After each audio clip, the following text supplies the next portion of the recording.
মহাপুণ্যৰ ফলত সুপুত্ৰ পায়, আৰু 3 নম্বৰ হৈছে মহাপুণ্যৰ ফলত সুভাৰ্যা পায়।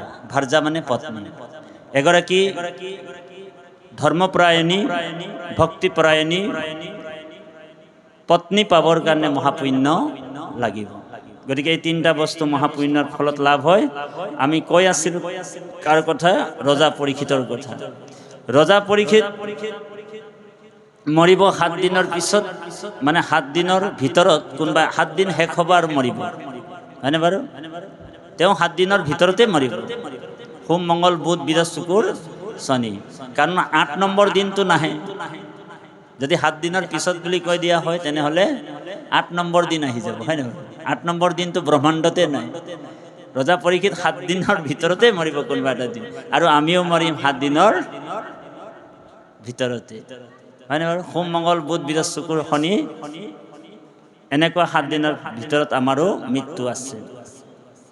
ব্ৰহ্মভুৱনত যদি কোনোবা যত্ন কৰিও গুচি যায়, বোলে ব্ৰহ্মভুৱনতো মৃত্যু কাল তালকৈ গুচি যায় বুলি কৈছে। সকলোৱে আমি মৰিবলৈ গৈ আছোঁ। সেইকাৰণে ভাগৱতৰ উল্লেখ আছে, এ ৰাম শুনা সবা সদ পদ কহিলো সাক্ষাৎ ব্ৰহ্মভুৱনত নেৰাই মৰণৰ হাত। যদি ব্ৰহ্মলোক যায় মহাযত্ন কৰি, কৃষ্ণ ব্ৰহ্মাৰ ভুৱন পৰা কালে আনে ধৰি। কোনোবা যদি যত্ন কৰি ব্ৰহ্মলোকত গুচি গ'ল, বোলে ব্ৰহ্মলোকতো বোলে কাল নামৰ অজগৰ, তাতো আপোনাক টানি পজোৰা কৰি লৈ আহে। কালৰ হাতৰ পৰা কোনো বাচিব নোৱাৰে। সেইকাৰণে ৰজা পৰীক্ষিত মৰিব, আমিও মৰিম। কিন্তু যি ভকতৰ মৃত্যু, ভকতে যিটো মৰে, ভকতৰ মৃত্যু নাই বুলি কৈছে। বোলে কেনেকৈ নাই? বোলে জীয়ই যদি 5 দিন বিষ্ণু ভক্ত নৰ, তথাপি তাৰেহে জানা জীৱন সাফল। বুজি পাইছেনে? জীয়ই যদি 5 দিন বিষ্ণু ভক্ত নৰ, তথাপি তাৰেহে জানা জীৱন সাফল। Only 5 days। আজি যদি আপোনালোক কৃষ্ণৰ ভকতি কৰি আছে, 5 দিনলৈকে কৰিলে, 6 নম্বৰ দিনাখন যদি আপোনালোকৰ বা আমাৰ কাৰোবাৰ প্ৰাণ গুচি গ'ল, তথাপিও সেইজন বৈকুণ্ঠলৈ পায় বুলি ভাগৱততে সিদ্ধান্ত দিছে। কি বুলি কৈছে? যে জীয়ই যদি 5 দিন বিষ্ণু ভক্ত নৰ, তথাপি তাৰেহে জানা জীৱন সাফল। বোলে জীয়ই যদি 5 দিন বিষ্ণু ভক্ত নৰ। মৃত্যু কাৰ আছে বুলি কৈছে? বোলে পৰম দুৰ্মতি যিটো ভক্তিহীন নৰ, জীয়ই যদি বহুকাল সহস্ৰ বৎসৰ। পৰম দুৰ্মতি যিটো ভক্তিহীন নৰ, জীয়ই যদি বহুকাল সহস্ৰ বছৰ, 1000 বছৰ জীয়ালে, তেওঁক আত্মঘাতী বুলি কৈছে। ইয়াত ওলাই গ'ল বাৰু, আমি কথাবিলাক কম। ইয়াতে একেবাৰে শেষত আমাৰ বাপজনে কৈছে, কৃষ্ণ পদ পংকজক ভজে ব্ৰহ্মা হৰে, নৰতনু পায়া তেজৈ কমন পামৰে। একো স্থানে মনুষ্যে মৃত্যুৰ নেৰাই হাত, তথাপি নভজি মৰে কৰি আত্মঘাত। যদি আয়ুটো, আমাৰ মানুহবিলাকে কয় নহয়, যে মোৰ এনাদৈ মানে কি বুলি কয় আপোনালোক আইতাক বোলে মোৰ আইতা বোলে 120 বছৰ জীয়াই আছে হয়নে বাৰু আয়ু বহুত পালে দেই বৰ পুণ্যৱান ব্যক্তি কোৱা হয়নে মোৰ এনাদৈ বোলে 120 বছৰ জীয়াই আছিলে মোৰ ককা দেউতা বোলে 130 বছৰ জীয়াই আছিলে হয়নে কিন্তু কোনোদিন কৃষ্ণ কথা নুশুনিলে ভগৱন্তৰ নাম উচ্চাৰণ নকৰিলে ভকতৰ সমাজলৈ কোনোদিন ঘূৰি নাপালে 120 বছৰ জীয়াই আছিলে কিন্তু 120 বছৰত কোনোদিন ঈশ্বৰৰ নাম নুশুনিলে নললে বোলে সেইজন বোলে কেনেকুৱা জীৱ আমাৰ অসমীয়াত এটা ফকৰা আছে বোলে আহিল কণা গল কণা খাগৰি কাটিল বোলে থ্ৰী কণা তেওঁ আহিলে আৰু জীৱনটোত এনে জনম গুৱাইলো মিছা নুশুনিলা কৃষ্ণ তেওঁৰ জীৱনটো ব্যৰ্থ বুলি কৈছে আৰু তেওঁক ভাগৱতৰ দৰ্শনত আত্মঘাতী বুলি কৈছে কি বুলি কৈছে আত্মঘাতী বোলে আত্মঘাতী সেইজন নহয় বোলে যিজন বোলে ৰছীটো ডিঙিটোত মেৰিয়াই কোনোবা এটা গছত ওলমি যোৱাটোক আত্মঘাতী কোৱা নাই ভাগৱত বোলে আত্মঘাতী সেইজনে যি নৰতনু পায় মনুষ্য জন্ম পায় যি ভগৱন্তৰ কথা নুশুনিলে কৃষ্ণ কথা নুশুনিলে ভকতৰ সমাজলৈ নগ'ল সেইজনে আত্মঘাতী বুলি কৈছে ঔ হৰি ঔ ৰাম এতিয়া আপোনালোক আমি কলি যুগত নাই দে আমি আপুনি সত্য যুগত আছো আজিও আছো আমাৰ কাৰণে কলি যুগ নহয় বোলে কাৰ কাৰণে হৈছে হৈ থাকক কলি যুগ আমাৰ দৰকাৰ নাই কিন্তু আপোনাৰ ভকতৰ কাৰণে কিন্তু কলি যুগ নহয় আপুনি মই সত্য যুগতে আছো বোলে আদি সত্য যুগে শুদ্ধ ধৰ্ম সকলোৱে গাব এই আদি সত্য যুগে শুদ্ধ ধৰ্ম হে আছিলে ক মাত্ৰ ৰাম নাম দেৱ সবে গুপ্ত কৰিলা কৰি কপট হে ৰামে হেন হৰিৰ নাম ব্যক্ত কৰি এ সমস্ত লোকক উধাৰিলা শ্ৰীমন্ত শংকৰে ভাঙিলা সবাৰু পত ৰাম শ্ৰীমন্ত শংকৰে ভাঙিলা সবাৰু পত নাৰদক কৃষ্ণই কৈছিলে হে নাৰদ কলি যুগত মই অৱতাৰ হ'ম বুজিছেনে বা কলি যুগত মই অৱতাৰ হ'ম কুৰুক্ষেত্ৰ উপপুৰাণত কৈছে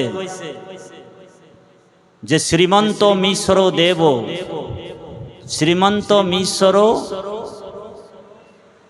দেৱ পূৰ্বদশে বিৰজতি ধৰ্মো সনাতনম য়স্য প্ৰকাশ্য ক্ষিতি মণ্ডলে অকৃতি কৰ্মো নাশয় সৎসঙ্গ চ লভয়োতে নৰহ ভববন্ধ কৌল মলঞ্চ নাশন ভগৱান মহাপুৰুষে নাৰদক কৈছে কলি যুগত মই শংকৰ স্বৰূপে অৱতাৰ হ'ম পূৰ্ব দিশত কথা মতে কাম হ'ল আহিল নাই ভাল ভগৱান শংকৰ কোন হয় বোলে স্বয়ং ভগৱান নাৰদে প্ৰশ্ন কৰিছে যে প্ৰভু আপুনি কেতিয়া অৱতাৰ হ'ব আমি পাঠৰ মাজত সোমাই যাম আৰু 10 মিনিটমানৰ পিছত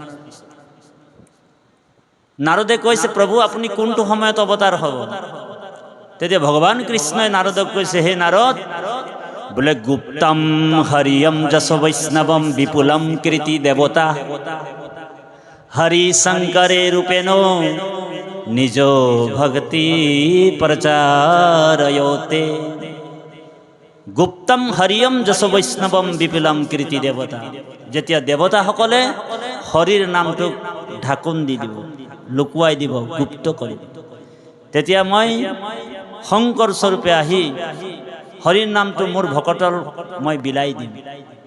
আৰু সেইকাৰণে আপোনালোক আজি আপুনি মই ক'ৰ মানুহ হয়? আদি সত্য যুগ। আদি সত্য যুগৰ পৰাই আজিও আমি ঈশ্বৰকে ভজি আছোঁ, ভজি থাকিম আৰু অনাদিকাললৈকে আমি ঈশ্বৰক ভজি থাকিম। ও হৰি ও ৰাম। ভাগৱতত সিদ্ধান্ত আছে, জন্মান্তৰে ভৱেত পুণ্যম তদা ভাগৱত লভে। জন্মান্তৰে বোলে জন্মান্তৰে ভৱেত পুণ্যম তদা ভাগৱত লভে। জন্মে জন্মান্তৰ যাৰ পুণ্য সঞ্চিত হৈ আছে, এটা দুটা জন্ম নহয় দেৱা, জন্মে জন্মান্তৰ যাৰ পুণ্য সঞ্চিত হৈ আছে, সেইসকল ব্যক্তিহে কৃষ্ণ কথা কাণ পাতি শুনিব বুলি কৈছে। পাপীয়ে কৃষ্ণ কথা শুনিবলৈ সুবিধা নাপায়। দশম স্কন্ধত ঘোষণা কৰিছে গুৰুজনাই পাতনি মেলোতে। কি বুলি কৈছে? হে ৰাম শতকোটি জনমৰ মহাপাপচয় কৃষ্ণ যিটো মনুষ্যৰ নিৰন্তৰে ভৈলাক্ষয়। হিজন কৃষ্ণ কথা শুনিবা পাৰে, পাপীৰ কাণত কথা অসুচিহে নতাৰে। বোলে পাপীয়ে কৃষ্ণ কথা শুনিবলৈ সুবিধা নাপায়। আমাৰ গুৰুজনে কীৰ্তনত কৈছে, ই ৰাম জন্মে জন্মে আৰাধিছে যিটো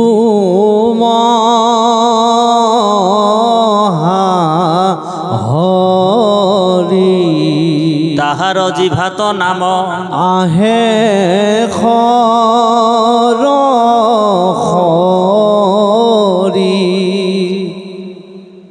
জন্মে জন্মে আৰাধিছে যিটো মহা হৰি, তাহাৰ জিভাত নাম আহে হৰ হৰ। আপোনালোক হৰিক আৰাধনা কৰিছিলে, সেইকাৰণে ৰাম নাম কৃষ্ণ নাম অহৰ্নিকে আহি আছে, হয়নে প্ৰভু? ৰাম নাম কৃষ্ণ নাম কোনে ল'ব নোৱাৰে? বোলে জন্মে জন্মে কৰি আছে পাপৰ পৰ্বত, ই আজোৰন্তে নাহে নাম তাহাৰ মুখত। গতিকে ভগৱন্তৰ লগত আমাৰ সংযোগ হৈ আছে, পূৰ্বৰ পৰাই সংযোগ হৈ আছে। দেৱাদিদেৱ মহাদেৱক ভগৱানে পৰামৰ্শ দিছিলে। মহাদেৱে এবাৰ কৃষ্ণৰ ওচৰত ৰিকুৱেষ্ট কৰিছিলে, অনুৰোধ। বোলে কি অনুৰোধ কৰিছিলে? যে হে নাৰায়ণ, হে কমল নয়ন। ভগৱানৰ আন এটা নাম কমল নয়ন, এইটো লক্ষ্মীয়ে মাতে, বহুত প্ৰিয় নাম। ভগৱানক কৈছে, প্ৰভু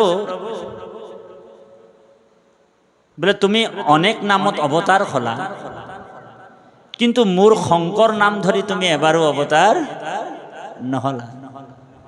গতিকে এবাৰ প্লিজ বোলে মোৰ নাম ধৰি তুমি অৱতাৰ হ'ব লাগিব। তো ভগৱানে কৈছে ঠিক আছে, অ'কে, বোলে কলিযুগত মই তোমাৰ নাম ধৰি অৱতাৰ হ'ব লাগিব। কথা মতে কাম দিলে, কৰিলে ভগৱানে। শিৱক কৈছে ভগৱানে, ই ৰাম হে হৰ শুনা তুমি, অ মোৰ প্ৰিয়তম, অৱতাৰ হৈব মই ধৰিত নাম। তোমাৰ নামটো মই লৈ ল'ম, শংকৰ নাম। এ ৰাম একান্ত ভকত ধৰ্ম কৰিব বেকত, কলিৰ লোকক মই তাৰিব বহুত। আজি কাৰ কৃপাত আপুনি মই ভগৱন্তক লাভ কৰিছোঁ, ভক্তি লাভ কৰিছোঁ? গুৰুৰ কৃপা, কৃষ্ণৰ কৃপা। বোলে কৃষ্ণৰ কৃপাতে, বোলে কৃষ্ণৰ কৃপাতে ব্ৰহ্মাৰ ভৈলা জ্ঞান, কৃষ্ণ কৃপা বিনে কাৰ্য সাধিবা কটান। আমি ভগৱানৰ ভকতি কৰিছিলোঁ বুলিহে আজি আমাক কৃপা কৰি আছে কৃষ্ণ। বুঝলেন বাবু? আমাৰ পূৰ্বজন্ম সংস্কাৰ আছিলে, প্ৰাক জন্মানি অনুশিক্ষিতম, পূৰ্বতে আমাৰ সংস্কাৰ। সেইকাৰণে আপুনি মই আহি কলিযুগতো একশৰণীয়া হ'ব পাৰিছে ন বাবু? একশৰণীয়া সকলো হ'ব পাৰে নেকি? এক দেৱ এক হে এক বিনে নাই। সেই কথাটোকে কৃষ্ণই কৈছে, অৰ্জুনক কৈছে গীতাত, হে অৰ্জুন, বোলে দৈৱী এসা গুণময়ী মম মায়া দূৰত্বয়া, মোৰ মায়াটো বহুত ডেঞ্জাৰ অৰ্জুন, বহুত দুষ্কৰ অৰ্জুন। বোলে দৈৱী এসা গুণময়ী মম মায়া দূৰত্বয়া, মোৰ মায়াৰ পৰা তুমি পাৰ পাব লাগিব, তেতিয়াহে তুমি মোক লগ কৰিব পাৰিবা, নহ'লে চান্স নাই তোমাৰ। এই ত্ৰিগুণাত্মিক মায়াটো তুমি অতিক্ৰম কৰিব লাগিব। এইটো বিষ্ণু মায়া মই লগাই ৰাখিছোঁ বুলি কৈছে। বিষ্ণু মায়াটো বহুত ডেঞ্জাৰ আকৌ দেই, কাক কেনেকৈ চুই দিব কোনো ঠিক নাই। অৰ্জুনে কৈছে ইমান ডেঞ্জাৰ মায়া, ইমান দুষ্কৰ মায়া তোমাৰ? বোলে হয়। বোলে দৈৱী ঐষা গুণময়ী মম মায়া দূৰত্বয়া, এই ত্ৰিগুণাত্মিক মায়া তুমি অতিক্ৰম কৰিব লাগিব। তো অৰ্জুনৰ প্ৰশ্ন কৰিলে, প্ৰভু বোলে তোমাৰ মায়াৰ পৰা পাৰ পাবলৈ হ'লে তুমিয়ে উপায়টো দিব লাগিব, ধৰি ল'লে ভগৱান। তেতিয়া ভগৱানে একেবাৰে সহজ উপায় দিছে, হে অৰ্জুন, বোলে মামেব প্ৰপদ্যন্তে মায়ামে তম তৰন্তি তে, বোলে কায় বাক্য মানে যিজন মোৰ চৰণত সম্পূৰ্ণৰূপে আশ্ৰয় লৈ চাইৰেণ্ডাৰ হৈ যায়, সেইজন মোৰ মায়াৰ পৰা উদ্ধাৰ হৈ যাব। ঔ হৰি ঔ ৰাম। তাৰ উদাহৰণ এটা দি কিনে আমি পাঠৰ ফালে আগবাঢ়ি যাম। বোলে উদাহৰণ এনেকুৱা, ধ্যান দি শুনিব। উদাহৰণ এইটো, ধৰি লওক আপোনালোকৰ এই ওচৰত নদী আছে নাই বাৰু? আছে, নিশ্চয় আছে। বোলে নদীত বোলে এটা জালুৱাই জাল মাৰিবলৈ গ'ল, আৰু জালুৱাটো হাতত জাল লৈ গৈছে, শেৱালি জাল। তাৰপিছতে নদীৰ পানীত এক হাঁঠু পানীত নামি গ'ল। নামিলে, নামাৰ পিছত তেওঁ জালটো যেতিয়া মাৰিবলৈ আৰম্ভ কৰিছে, বোলে জালৰ যিটো ছাঁ আছিলে, সেই ছাঁটো চাই কিনে যিবিলাক মাছ সিপালে সিপালে ভাগিবলৈ বিচাৰে, পলাবলৈ বিচাৰিছে, বুজিছেনে বা? যিবিলাক মাছ ভাগিব বিচাৰিছে, পলাব বিচাৰিছে, সেই মাছবিলাক ক'ত সোমাই যাব? জালত পৰি জালত ফচি যাব। ফচিব নাই বাৰু কওক? হা? আৰু যিবিলাক মাছ চতুৰ হ'ব, জালুৱাটোৰ ভৰিৰ তলে তলে সোমাই যাব, সেই মাছবিলাক বাচিব নাই বাৰু? হা? তো উদাহৰণটো এইটোৱে, কৃষ্ণই কৈছে যিবিলাক মানুহে অন্য দেৱ দেৱীক এৰি, মোৰ বাহিৰে দেৱা কৃষ্ণৰ বাহিৰে কৈছে, মোৰ বাহিৰে বোলে অন্য দেৱ দেৱীক এৰি যিবিলাক মানুহ মোৰ চৰণত শৰণাপন্ন হ'ব, মই একমাত্ৰ দেৱতা বুলি ভাবিব, বোলে অহম ব্ৰহ্মস্মি, মই জালৰ পৰা বাচি যাওঁ, মোৰ মায়াৰ পৰা বাচি যাব, বুজিছে ন? আৰু যিবিলাক মানুহে বোলে মোক ঈশ্বৰ বুলি নামানি বিভিন্ন দেৱ দেৱীৰ চক্কৰত পৰি থাকিব, সেইসকল মোৰ মায়াত ফচি যাব। ঔ হৰি ও ৰাম, ও ৰাম। সেইকাৰণে কৃপালু বাপাই সমস্ত 1 মিনিট সময় আমি হৰিৰ নাম ল'ম, তাৰপিছত পাঠৰ মাজত সোমাই যাম। সকলোৱে আনন্দ মনে গাব, বৈকুণ্ঠৰ কল্পতৰু মহাভাগৱত, ইহাৰো উত্তম ফল হৰিৰ নাম মাত্ৰ। এই বৈকুণ্ঠ কল্পতৰু মহাভাগৱতৰ মহাফলটোৱে হৈছে হৰিৰ নাম। হৰিৰ নামে হৰিৰ নামে হৰিৰ নামে গতি, হৰিৰ নামে ভকতৰ কেৱলে ভকতি। আমাৰ বাপজনক সেৱা জনাইছে কৃষ্ণ।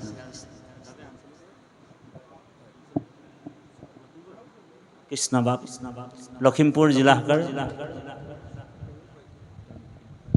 কৃষ্ণ আমাৰ মাজত উপস্থিত হৈছে, লখিমপুৰ জিলাৰ তৰুণ শইকীয়া বাপ। আমি তেৰা শ্ৰীচৰণতো ভক্তিপূৰ্ণ সেৱা জনোৱা হৈছে। সকলোৱে আনন্দ মনে নাম ল'ম। তাৰপিছতে নিমি নৱসিদ্ধ সংবাদৰ প্ৰথম মূল দৰ্শনলৈ আমি আহি যাম। ইয়াতে মংগলাচৰণ গাইছে, আচলতে বেদব্যাসে মংগলাচৰণ গাইছে, কিন্তু বাল্মীকি মুনিয়ে ৰামায়ণখন লিখিলে 40,000 শ্লোক, তাত কিন্তু মংগলাচৰণ নিলিখিলে। কিন্তু ভাগৱতত আকৌ বেদব্যাসে মংগলাচৰণ লিখিলে। কিয় লিখিলে? ইয়াৰ এটা প্ৰশ্ন আছে। তাৰ মানে বাল্মীকি মুনিয়ে ভাবিলে যিজনৰ বোলে মই মংগলাচৰণ লিখিবলৈ গৈছোঁ সেইজন বোলে মংগলৰো মংগল, বোলে যিজন মংগলৰো মংগল তেওঁৰ কি কাৰণে মংগলাচৰণ লিখিম বোলে, হৰি ৰাম, তেওঁ মংগলাচৰণ বন্ধ কৰি দিলে। কিন্তু বেদব্যাসে কিহৰ কাৰণে লিখিছে? যে ভকতৰ আশীৰ্বাদটো ভগৱানে বিচাৰি থাকে। মংগলাচৰণতে কৈছে জয় ৰাম জয় কৃষ্ণ, হে ৰাম তোমাৰ জয় হওক, হে কৃষ্ণ তোমাৰ জয় হওক। ভকতে আশীৰ্বাদ দিছে, কাক দিছে? বোলে ভগৱানক দিছে। বোলে কিয় দিছে? ভকত নহলে বোলে ভগৱন্ত বোলে ভগৱন্তৰো প্ৰতিষ্ঠা নহব। সেইকাৰণে ভকতৰ আশীৰ্বাদটো ভগৱানো বিচাৰি থাকে। কাৰণ মই বিনে ভকতে নিচিন্তে কিছু আনো, ময়ো ভকতৰ বিনে নজানো হো আৰু ভকত সমান সখী মোৰ আছে কোন, মই মহা ভকতৰ ফুৰু পাছে পাছে। এতিয়া মই মহা শব্দটো যোগ কৰিছে এইটো কাৰণে, আমাৰ নিচিনা ললু পঞ্জু ভকতৰ পিছে পিছে কৃষ্ণ নুঘূৰে। মই মহা ভকতৰ ফুৰু পাছে পাছে, যিজন অকল মোৰ বাহিৰে বেলেগ চিন্তা নকৰে। সেইকাৰণে গীতাতো এই কথাটো কৈছে, মই হৰি জগতৰ বৈশ্য মই ভকতৰ, মই গুৰু জগতৰ। ভগৱানে নিজেই কৈছে মই গুৰু কাৰ? জগতৰ। মোৰ গুৰু কোন? মোৰ গুৰু হৈছে ভকত মাত্ৰ। দেৱা ভগৱানৰ গুৰু কোন? ভগৱানৰ গুৰু হৈছে ভকত। আপোনালোক ভগৱন্তৰ গুৰু। সেইকাৰণে ব্ৰহ্মা সৰ হলায়াধু লক্ষ্মী প্ৰিয় জায়া, পৰম সুন্দৰ দেখা ইটো মোৰ কায়া। আটাইতকৈ মই বেছি ভাল পাওঁ কাক ভাল পাওঁ? বোলে মোৰ নিজৰ শৰীৰতকৈ বেছি ভাল পাওঁ, মোৰ এই দেহাটোতকৈ মই বেছিকৈ ভাল পাওঁ কাক ভাল পাওঁ বুলি কৈছে? ভকতক ভাল পাওঁ। গতিকে 1 মিনিট সময় হৰি নাম ল'ম, সকলোৱে সহযোগ কৰিব। মংগলাচৰণত কৈছে জয় জয় কৃষ্ণ কৃপাময় মহেশ্বৰ, জয় জয় কৃপাময় মহেশ্বৰ, যাৰ আজ্ঞা পালে প্ৰজাপতি হৰি হৰ। কোটি কোটি ব্ৰহ্মাণ্ড সৃজন্ত যাৰ মায়া, জয় জয় সনাতন নিত্য নিৰঞ্জন কায়া। যি কোটি কোটি ব্ৰহ্মাণ্ডৰ সৃষ্টি কৰে, এই ৰামে কটাক্ষত সৃজন্ত। কটাক্ষ মানে এনেকা কেৰাহীকে চালে, কেৰাহীকে চালে। কটাক্ষ মানে এনেকা কেৰাহীকে চালে কোটি কোটি ব্ৰহ্মাণ্ডৰ সৃষ্টি কৰিব। বোলে কটাক্ষত সৃজন্ত, এইটো দেৱাদিদেৱ মহাদেৱে কৈছে। বোলে কটাক্ষত সৃজন্ত ব্ৰহ্মাণ্ড কোটি কোটি, এগোটা ডিম্বৰু মই ৰুদ্ৰ এক গুটি। শিৱই নিজকে ৰুদ্ৰৰ এটা মাত্ৰ গুটি বুলি কৈছে, হয় না বাৰু? ভগৱানৰ আগত তেওঁ ৰুদ্ৰৰ মাত্ৰ এটা গুটিহে বুলি কৈছে। বোলে কটাক্ষত সৃজন্ত ব্ৰহ্মাণ্ড কোটি কোটি, এগোটা ডিম্বৰু মই ৰুদ্ৰ এক গুটি। বোলে যাহাৰ অংগত শুৱে, যাহাৰ অংগত শুৱে চৰাচৰ বাজ। শিৱই কৈছে বোলে হেন হৰি মোহিলে আমাৰ কোন লাজ। গতিকে কৃপালু বাবাই সমস্ত পাঠভাগী অকণমান লোৱা হ'ব বাৰু। আমাৰ বাপজনক আমি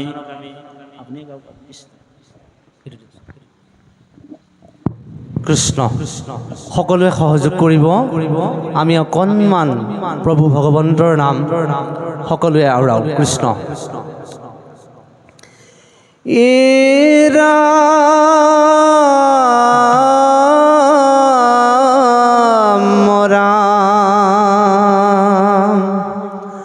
সত্য যুগে ধ্যান, ত্ৰেতা যুগে যজ্ঞ, দ্বাপৰ যুগত পূজা,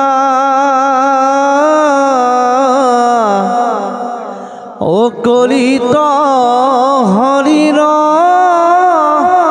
কৃত বিনাই,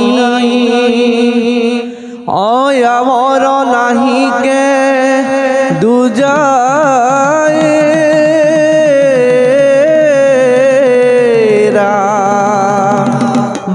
গাব কৃষ্ণ শংকৰে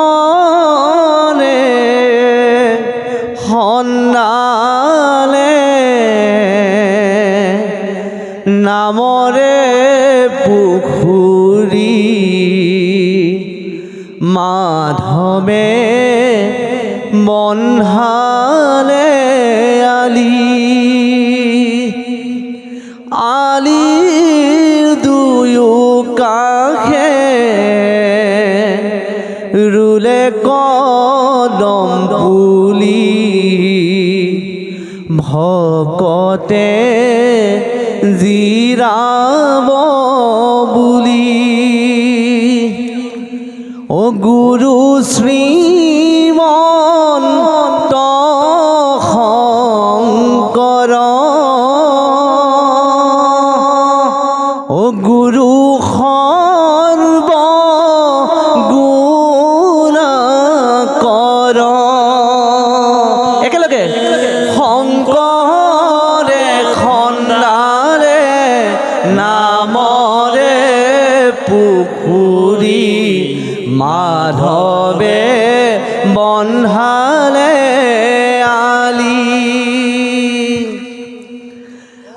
আলিৰ দুয়ো কাষে ৰুলে কদম পুলি ভকতে জিৰাব বুলি ও গুৰু শ্ৰীমন্ত শংকৰ গুৰু সৰ্ব গুণকৰ কৃষ্ণ ৰাম ৰাম শংকৰে খন্দালে নামৰে পুখুৰী মাধৱে বন্ধালে আলিৰ দুয়ো কাষে ৰুলে কদম পুলি ভকতে জিৰাব বুলি কৃষ্ণ গুৰু শ্ৰীমন্ত শংকৰ গুৰু সৰ্ব গুণকৰ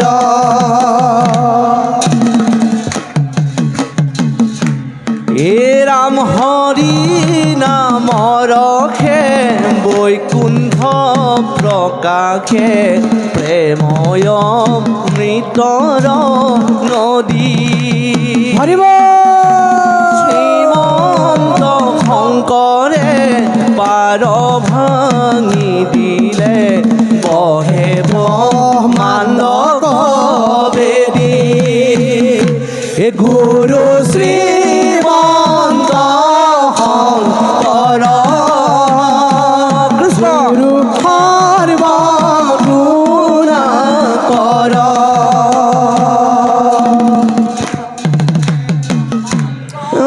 ৰে খন্দালে নামৰে পুখুৰী মাধৱে বন্ধালে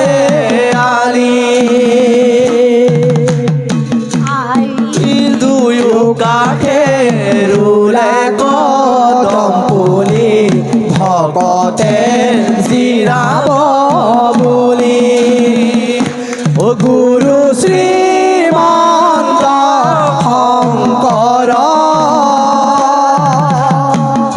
ও গুৰু সৰ্ব গুণকৰ কৃষ্ণ গোবিন্দৰ প্ৰেম অমৃত নদী বহে বৈকুণ্ঠৰ পৰা বান্ধৱ চাৰি পুৰুষাৰ্থ তাহাৰ নিজৰা হৰি নাম মূল ধাৰা ও গুৰু শ্ৰীমন্ত শংকৰ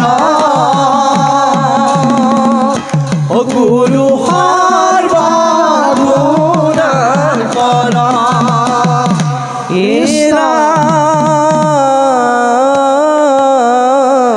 মৰা কৃষ্ণ হৃদয়ত মুখে লোৱা নাম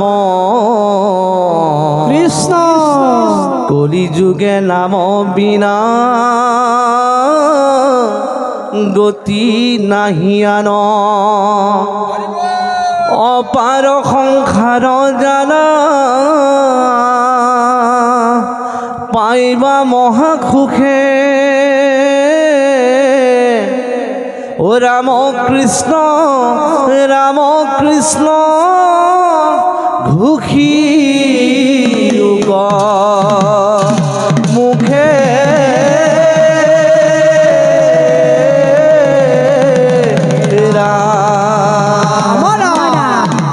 এক শংকৰদেৱে বুৱাই দিলে নামৰে নিজৰা কৃষ্ণ ধীৰে ধীৰে বৈ আহে বৈকুণ্ঠৰে পৰা শংকৰদেৱে বুৱাই দিলে নামৰে নিজৰা ও ধীৰে ধীৰে বৈ আহে বৈকুণ্ঠৰে পৰা এই শংকৰদেৱে বুৱাই দিলে নামৰে নিজৰা ও ধীৰে ধীৰে বৈ আহে বৈকুণ্ঠৰে পৰা এই শংকৰদেৱে বুৱাই দিলে নামৰে নিজৰা ও ধীৰে ধীৰে বৈ আহে বৈকুণ্ঠৰে পৰা ৰাম ৰাম কৃষ্ণৰ লগত ঐ আন ধৰ্ম যত আছিল কৃষ্ণ গৈছি গৈলা এক স্থান হোৱা হৰি নাম মাজে ৰৈলা নামৰে নিজৰা কৃষ্ণ ধীৰে বৈ আহে বৈকুণ্ঠৰে পৰা হে হৰি হৰি মুক কৰা পৰিত্ৰাণ কৃষ্ণ তনু নাও পুৰি আখে নাহিকে জ্ঞান শংকৰদেৱে বুৱাই দিলে নামৰে নিজৰা ও ধীৰে ধীৰে বৈ আহে বৈকুণ্ঠৰে পৰা নদীয়া মুক কিনা বনমালী ৰাম ৰাম দাস বাৰী নৰুৱা কমল ঠাকুৰালী শংকৰদেৱে বুৱাই দিলে নামৰে নিজৰা ও ধীৰে ধীৰে বৈ আহে বৈকুণ্ঠৰে পৰা ধীৰে ধীৰে বৈ আহে বৈকুণ্ঠৰে পৰা রাম রাম রাম হরি রাম লুয়া ভকত খবে হরি গুণ নাম রাম রাম রাম হরি রাম লুয়া ভকত খবে হরি গুণ নাম কৃপার সাগর দৈবকী নন্দন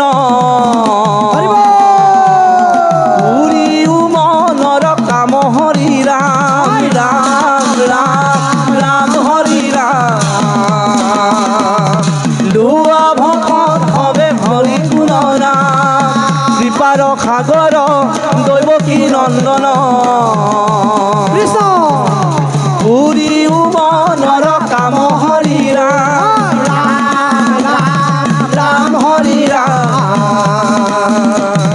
লোৱা ভকত হৰে হৰি গুণ এ ৰাম ভকতৰ সংগ সদানো গুচুক মুখে তোৱা গুণ নাম হৰি ৰাম ৰাম ৰাম ৰাম হৰি ৰাম লোৱা ভকত হবে হৰি গুণ নাম লোৱা ভকত হবে হৰি গুণ নাম লোৱা ভকত হবে হৰি গুণ নাম ও ৰাম জয় হৰি কৃষ্ণ কৃষ্ণ